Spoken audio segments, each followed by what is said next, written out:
L'Assemblée nationale, je vous rappelle, a adopté hier la loi 2 qui va faire passer l'âge légal de la consommation de cannabis à 21 ans au Québec. L'âge légal de consommation demeure 18 ans partout ailleurs au Canada, quoique certaines provinces sont à 19 ans, mais donc au Québec, ce sera 21. On en parle avec Jean-Sébastien Fallu, professeur en psychoéducation à l'Université de Montréal. Monsieur Fallu, bonjour. Bonjour. Comment vous réagissez à cette décision de Québec? Bien, grande déception. Ça part d'une bonne intention, protéger les jeunes, mais malheureusement, on n'arrivera pas à protéger les jeunes. Même, on va empirer la situation pour les jeunes en les obligeant à s'approvisionner aux mains du marché noir, marché illégal de produits pas du tout contrôlés, de taux de THC très variables, et les mettre aussi en porte-à-faux avec les règlements. La police va les pourchasser. Ça va créer beaucoup plus de problèmes qu'aider, même si on part d'une bonne intention. Et pourtant, dans la dernière année, il y a eu plusieurs drapeaux qui ont été levés de la part de la santé publique, des médecins également, qui disaient au gouvernement que c'était pas la façon de faire. Comment vous expliquez cette décision du gouvernement? Effectivement, je connais personne spécialiste en santé publique qui est d'accord avec ça. Évidemment, il y a des psychiatres qui soutiennent le gouvernement, l'association des psychiatres, parce que c'est pas tous les psychiatres qui sont d'accord, parce qu'il y a des risques pour la santé mentale.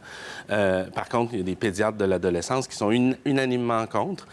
Pourquoi le gouvernement va de l'avant? Bien, parce que c'est une mesure populaire, je dirais même populiste. C'était une promesse électorale. Il y en a qui ont été abandonnés. Bref, c'est sûr que le gouvernement a l'appui de la population. Malheureusement, c'est pas parce que c'est risqué, comme les psychiatres le disent, pour la santé mentale ou pour la santé, que ça commande nécessairement une interdiction. On sait, l'interdiction, si ça marchait, là, on le saurait. Les jeunes consommaient, vont continuer de consommer. Ça se pourrait qu'il y ait une petite augmentation de la moyenne d'âge d'initiation d'un mois ou deux chez les moins vulnérables. Mais sinon, à 18 ans, on n'a plus d'autorité parentale. On a la maturité pour prendre des décisions risquées sur carte de crédit, acheter une maison, se marier, acheter de l'alcool, s'enrôler dans l'armée, etc., etc. Mais pas sur le cannabis. Les jeunes vont le faire quand même.